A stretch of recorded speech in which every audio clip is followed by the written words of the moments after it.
చాలా స్పష్టంగా దేవుడు మనతో మాట్లాడుతున్నాడు. నీ శత్రువుల మీద నీకు విజయం ఇస్తాను అంటున్నాడు. ఎలా విజయం ఇచ్చాడు ఆయన మనకు? తన ప్రాణాన్ని పెట్టాడు మనకు. మనం కల్లిపల్లి మాటలతో ఆయన ఇచ్చిన ప్రాణాన్ని లెక్క చేయడంలా మన పాత బ్రతికే మనకు శాశ్వతం అనిపిస్తా ఉంది. అదే మనకు పవిత్రంగా ఉంది. ఆయన మన పవిత్రుడు కాదా? ఆయన పవిత్రతను మనం అనుసరించకూడదా? ఆయనకి ఏమని జవాబు చెప్తాం రేపు?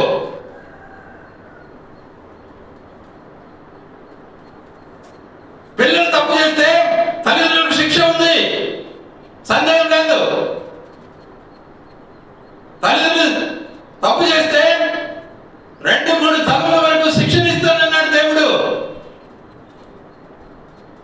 మన తప్పునే మనం సరి చేసుకోకపోతే మన పిల్లలు ఎలా సరి చేయబడతారు?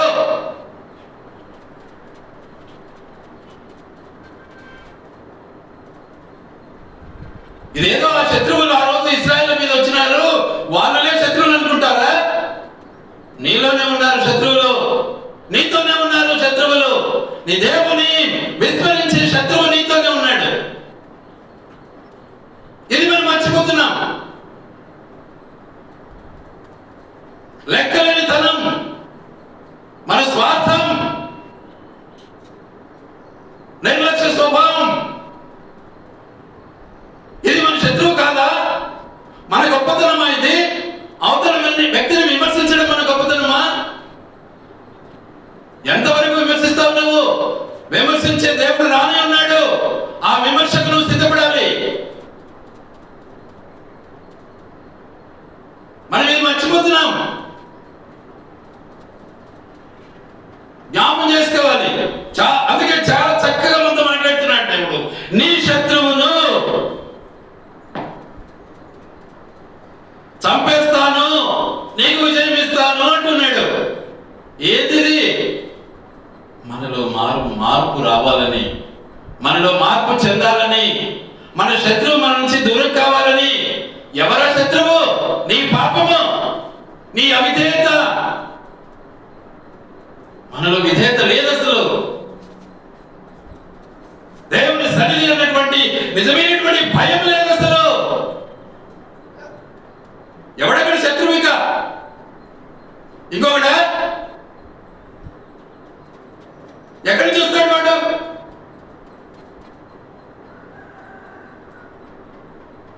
మనం ఇతరులను విమర్శించడానికి మన నోరు చాలా స్పష్టంగా ఉంటుంది. మనల్ని మనం విమర్శించుకోలేము, మన చేత కాదు. అందుకే వాక్యం చాలా స్పష్టంగా ఉంటుంది. మనల్ని మనం విమర్శించుకున్న ఎడల మనలో పాపం ఉండదు. మనం విమర్శించుకోం మనల్ని. మనం ఏం మాట్లాడాము, ఏం మాట్లాడుతున్నాము, ఏం ఆలోచిస్తున్నాము, ఏం చేస్తున్నాము, మన తలం ఎలా ఉంది మనకు అర్థం కాదు. మనది కరెక్ట్ అనుకుంటాం. మరి దేవుడు ఎక్కడ? దేవుడు ఎక్కడికి వెళ్ళాలి? ఆయన ఎందుకు మనకు?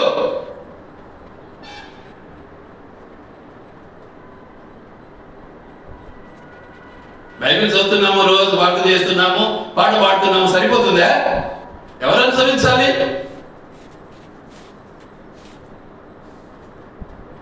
ఆ విధేయత లేకుంటే మనం ఆయన బిడల మీద అవుతాం అసలు.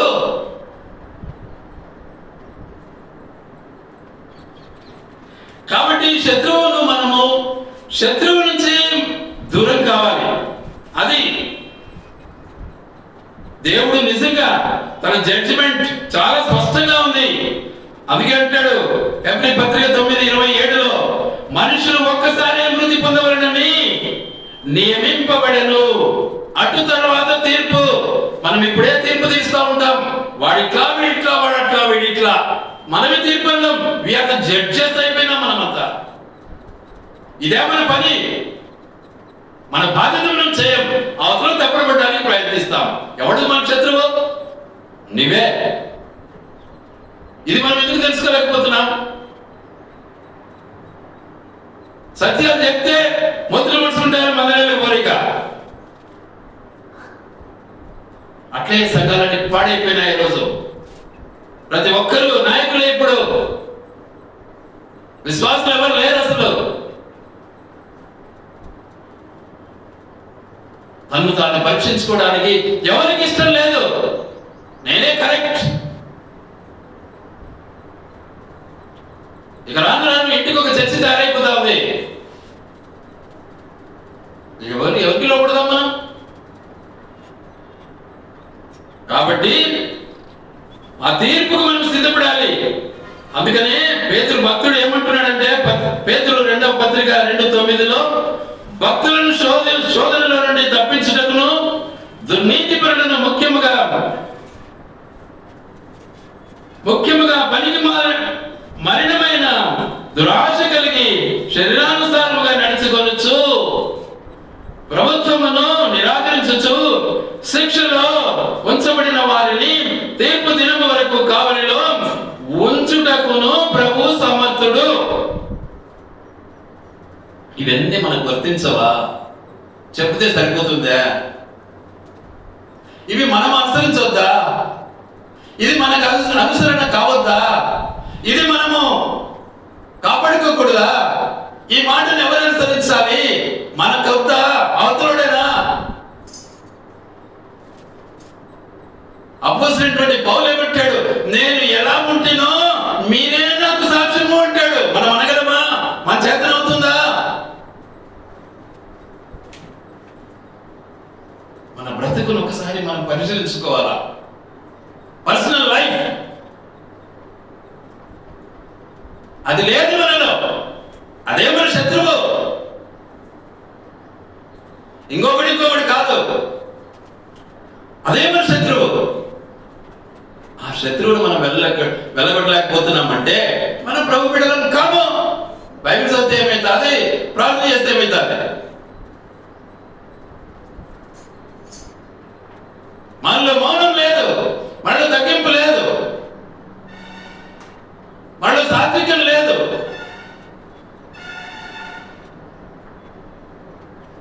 మనలో దీన మనసు లేదు.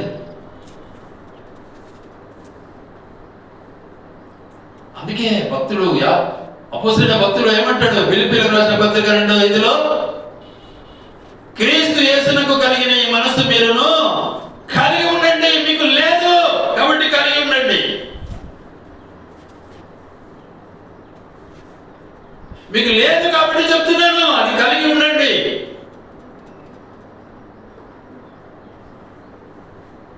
కాబట్టి మన బ్రతుకును ఒకసారి మనం పరిశీలించుకోవాలి. ఎలా ఆరాధిస్తాం దేవుని? ఎలా స్తుతిస్తాం దేవుని? ఎన్ని శత్రువులు మనలో ఉన్నాయి, మనకు కనపడం లేవి. మనము చక్కగా నిలబడలేము, మన పిల్లలు చక్కగా నిలబెట్టలేము. మనం శత్రువులమా కాదా?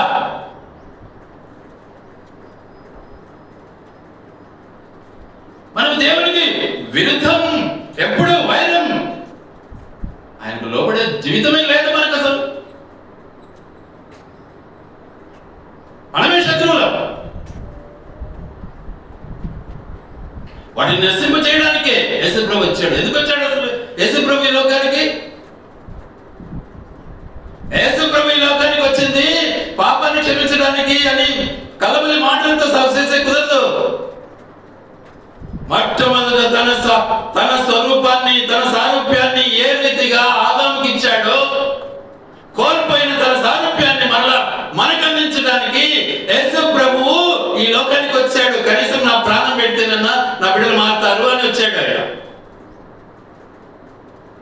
అది కూడా మనకు లేదే. ఆ విధేయత కూడా మనకు లేదు. చెప్పడం తెలుసు మనకు, గంటలు కొట్టి. అనుభవించడం వద్దా? మనం క్రైస్తవులమేనా? అందుకే ఆ పులిపిండిని బట్టి మీరు జాగ్రత్తగా ఉండండి అన్నాడు దేవుడు. ఎవరా పులిపిండి? శాస్త్రులు, పరిసయ్యులు. వాళ్ళకి తెలుసు, గ్రంథమంతా తెలుసు వాళ్ళకు, కానీ అనుసరించేవారు కాదు వాళ్ళు. మీరు అట్లా ఉండకూడదు అన్నాడు దేవుడు. కాబట్టి మన జీవితాలు మనం సరి చేసుకోవాలి. శత్రుత్వం నుంచి మనం దూరం కావాలి. శత్రువు ఎక్కడో లేడు, మనలోనే ఉన్నాడు.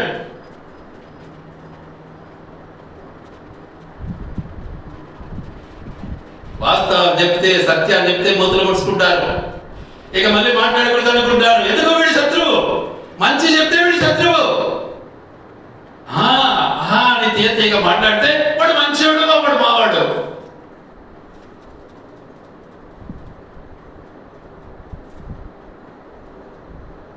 ఎప్పుడు ఏంటి ఈ లోకపు తీయ కబుర్లు? మంచి మాట చెప్తే వాడు ఇష్టపడు, అదే చెడు మాట చెప్పు ఎంత ఎంత ఇమ్మీడియట్ గా స్వీకరిస్తాడు, అంగీకరిస్తాడు. బల చెప్పినావయ్యా, బల చెప్పినావన్నా అంటారు. కాబట్టి మనల్ని మనం ఒకసారి సరి చేసుకోవాలి. శత్రువును పారద్రోలడానికే, శత్రువును హరింప చేయడానికే, శత్రువును నీ నుంచి దూరం చేయడానికి, తద్వారా నువ్వు పరిశుద్ధునివి కావాలి, తద్వారా నువ్వు నీ రాజ్యానికి స్థిరత్వాన్ని అనుభవించాలి, అప్పుడే నువ్వు నీ రాజ్యంలో ప్రవేశించాలి అని మనకు దేవుడు యేసు ప్రభువు నాడే సెలవిచ్చాడు, క్రీస్తుకు పూర్వమే. అప్పుడు నువ్వు మందిరం కట్టబడతావు, అప్పుడు నువ్వు మందిరం కడతావు, అప్పుడు నీలో నూతన ఆత్మ తయారవుతుంది, నూతన జీవం నీకు వస్తుంది, పరలోక రాజ్యానికి వారసత్వం నీకుంటుంది. ఎంతమంది పోయారు ఇప్పుడు పరలోకానికి? ఒక్కడే, యేసు ప్రభు ఒక్కడే, మిగతా ఎవరు పోలే. కాబట్టి మనము వాక్యం చదివి వాక్యానుసారమైన జీవితం అనుభవించకపోతే ఎందుకు బైబిల్ ఎందుకు, ప్రార్థన ఎందుకు, మందిరాలు ఎందుకు? అసలు మనకు వేస్ట్. ఇదంతా డ్రామా వేసినట్టు ఉంటుంది, నాటకాలు. బుర్రకథ, హరికథ, నాటకాలు వేస్తామని ఆ టైప్ అయిపోయా. ఏం ప్రయోజనం?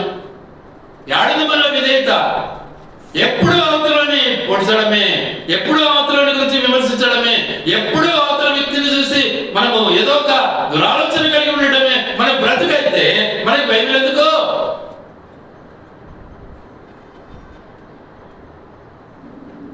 మనకు విమర్శ లేదా? మనం పైనుంచి ఊడిపడినామా? మన జాగ్రత్త పడాలి.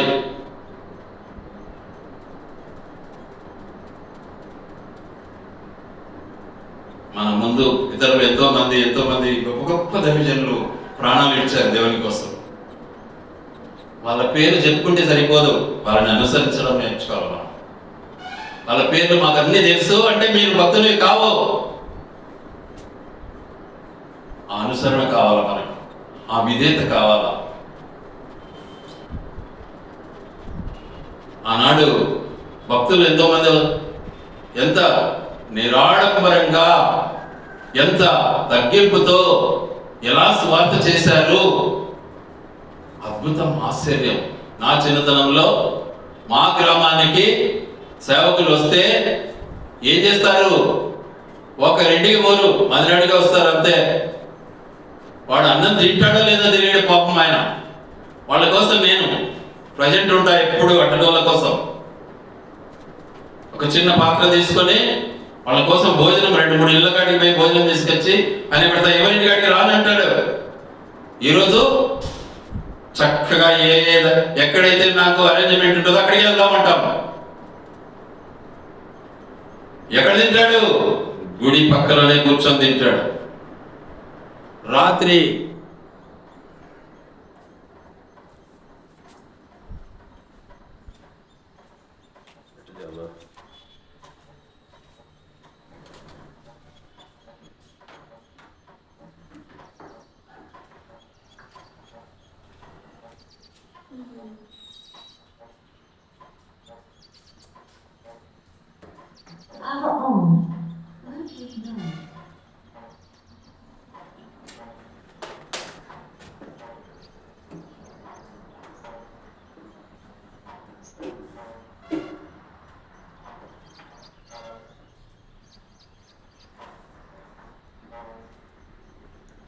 Praise the Lord.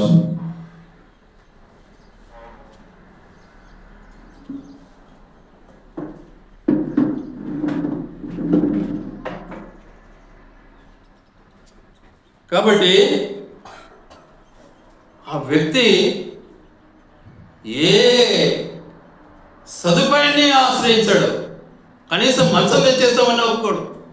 ఆడ అరుగుంటుంది, పథకాలంలో ఎక్కువ అరుగులే, అరుగు మీద పడుకుంటాడు. మనం అలా చేయగలమా?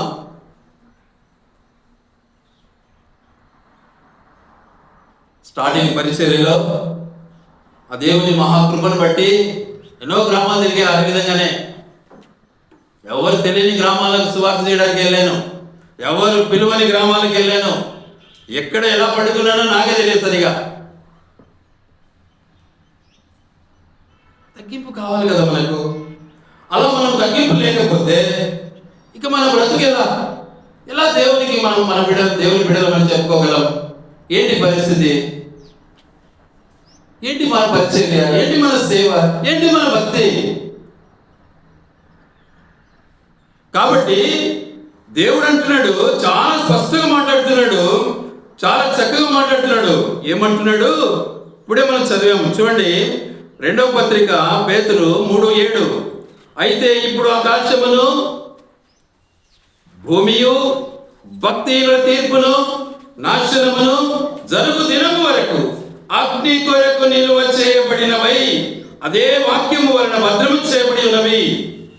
అదే వాక్యము వలన, అదే వాక్యము ద్వారా, అదే దేవుని మహిమ ద్వారా, అదే దేవుని యొక్క మరణ పునరుత్థానముల ద్వారా, అదే యేసు ప్రభు కార్చినటువంటి రక్తము ద్వారా, అదే వాక్యము ద్వారా పరిశుద్ధం కావాలి. అది మనం అనుభవించలేకపోతే మనం ఎలా దేవుని బిడ్డలో ఏమని ఆరాధిస్తాం? అప్పటికి మన ఆరాధన అంత మోసమే కదా. అలా మనం అనుభవించకపోతే మన ఆరాధన వ్యర్థం కాదా? అబద్ధం కాదా? ప్రతి మాటలో తప్పు చెప్తాం మనం, ప్రతి మాటలు మారుస్తాం మనం. దాన్ని ఏమంటారు? అబద్ధం అన్నారా? ఆలోచించాలి ఒకసారి. మన బ్రతుకును, మన పరిస్థితిని మనం పరిశీలించుకోవాలి. మనల్ని మనమే పరిశీలించుకుంటే మన జీవితం ధన్యమవుతుంది. అందుకే చాలా స్పష్టంగా అంటాడు, తన్ను తాను పరీక్షించుకోవాలి అంటాడు దేవుడు. వాక్యమే కదా మన దేవుడు. ఇక దేవుని విగ్రహం మనకు అవసరం లేదు, వాక్యమే మన దేవుడు. ఆయన పేరే వాక్యము. ఆయనకు వాక్యం అనే పేరు పెట్టబడింది. ప్రకటన 19:13 చాలా స్పష్టంగా అంటాడు. కాబట్టి వాక్యమైన దేవుని మనం అనుసరించడంలో మనం ఎంతో ఏమైపోతున్నామో దూరం అయిపోతున్నాం. అందుకే ఆయన రాబోతున్నాడు. ఆయన వచ్చే సూచనలని మనం కళ్ళతో చూస్తున్నాం. ఆడ ఇంత 8,000 వచ్చినారు, 8,000 వచ్చినారు. రేపు మన ఆ వేళల్లో మనం కూడా ఉంటాం. ఎందుకు ఉండమా? మనకు రాదు తెలుసా? మనకేమన్నా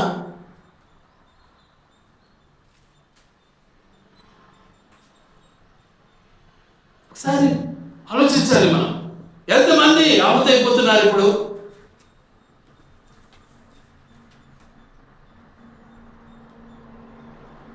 ఎంతమంది ఇప్పుడు జైళ్ళలో మగ్గుతున్నారు? ఎంతమంది సత్యాన్ని చెప్తే వాళ్ళు తప్పుతున్నారు అని మనం అబద్ధం చెప్తామా?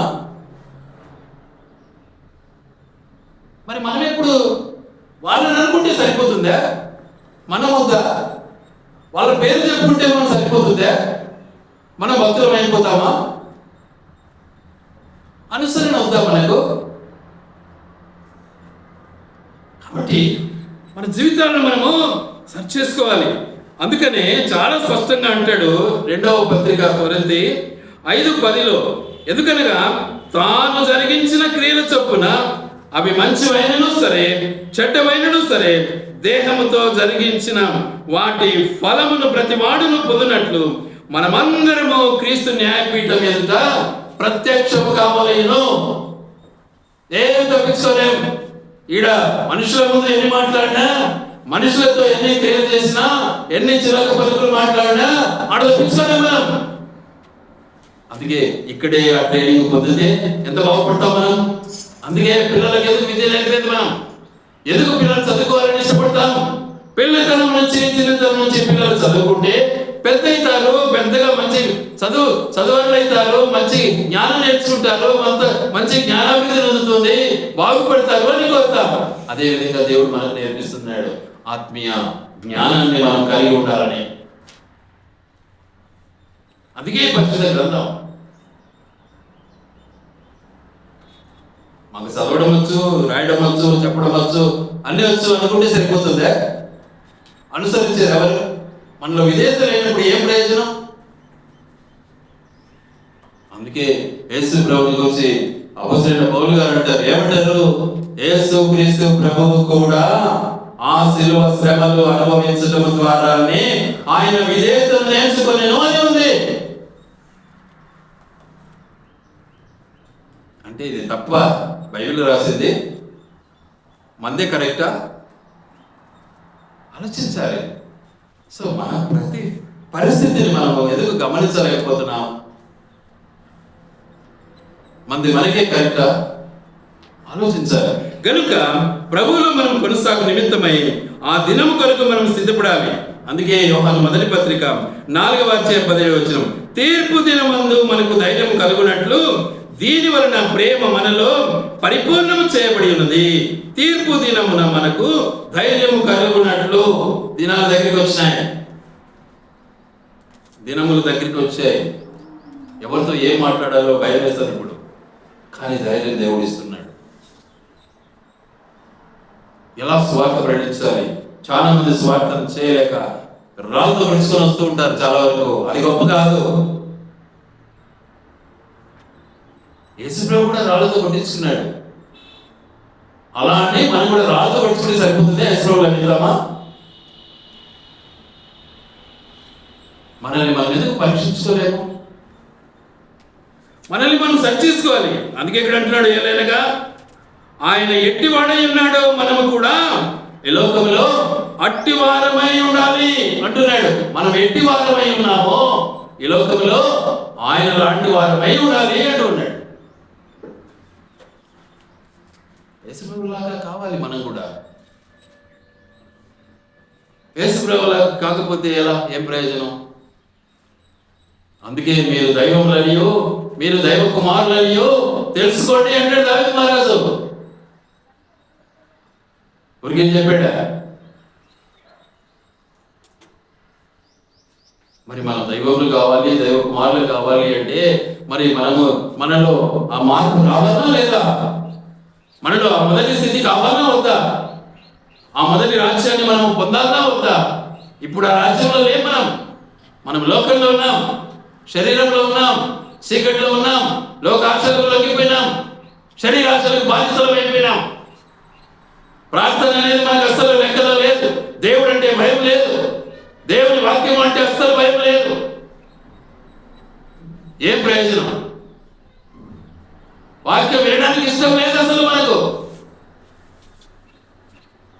టైం పాస్ అంతే కదా. ఏం ప్రయోజనం? మందిరానికి వస్తాం, నిద్రపోతాం. మనం ఏం ప్రయోజనం? మనం ఎవరి బిడ్డలం? దేవునికి శత్రువులం, సైతాను బిడ్డలం. ఇది మనం గ్రహించాలి. సైతానుకు లొంగిపోతున్నాం మనం. ఎలా దేవుని బిడ్డలం అవుతాం? మాటలు చెప్పమంటే ఈ నుంచి ఒకటిసారి కాశ్మీర్ వెళ్ళిపోతాం. ఏం ప్రయోజనం? కాబట్టి మన స్థితిగతిని మనం గుర్తించి నిజంగా శత్రువు బారి నుంచి మనం తప్పించబడాలి. ఆయన మాట ఇచ్చాడు కదా, మనల్ని కాపాడుతాడంటే కాపాడాడు. కాపాడడానికి నీకోసం ప్రాణం ఇచ్చాడు ఆయన. ఎలా మర్చిపోతున్నా? కనుక ప్రభువులో మనం కొనసాగడానికి, మన జీవితాలను మనం సరి చేసుకోవడానికి దేవుడు మన శత్రుత్వాల నుంచి, మన శత్రువుల బారి నుంచి, మన యొక్క చీకటి శక్తుల ప్రభావం నుంచి మనల్ని విడుదల చేయడానికి యేసు క్రీస్తు ప్రభువుల వారు మన కొరకు పవిత్రమైనటువంటి రక్తాన్ని చిందించి కలువరి శిలువను అనుభవించి ఆయన మా శిలువలో మరణం పొంది ఆయన సమాధి చేయబడి మృత్యుంజయుడై ఇదిగో నేను పునరుత్థానుడనై ఉన్నానని మన ముందు సాటి చెప్పాడు. ఆ జీవితం మనకు అవసరం. పునరుత్థాన జీవితం మనకు లేకపోతే మనం పరలోకం అయితే పోలేమో. ఎంతసేపు నన్ను బైబిల్ చదువు. పునరుత్థాన జీవితం నీకు రాలేదా? You will never enter into the Kingdom of God.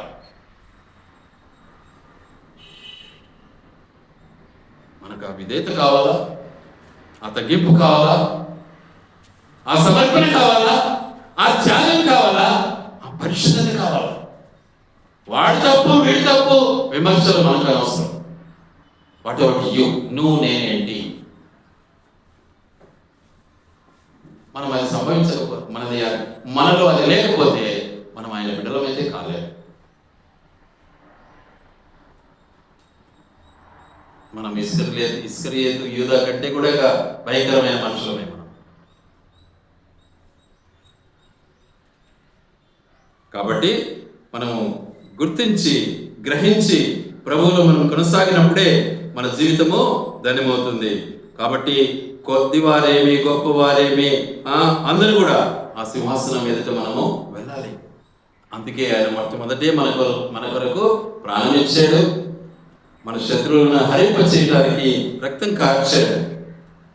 ఆయన పేరెత్తితే సైతాన్లు పారిపోవాలి అంతే.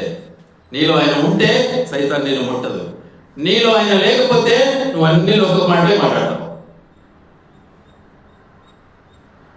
నీలో ఆయన ఉంటే దేవుని వాక్యం మాట్లాడతావు, దేవుని గురించి మాట్లాడతావు, దేవుని దగ్గర తగ్గింపు కలిగి ఉంటావు. ఆయన నీలో లేడు, లోకమే నీ బ్రతుకు, ఇక వేరేది ఉండదు నీకు. కాబట్టి మన బ్రతుకును ఒకసారి పరిశీలించుకుందాం.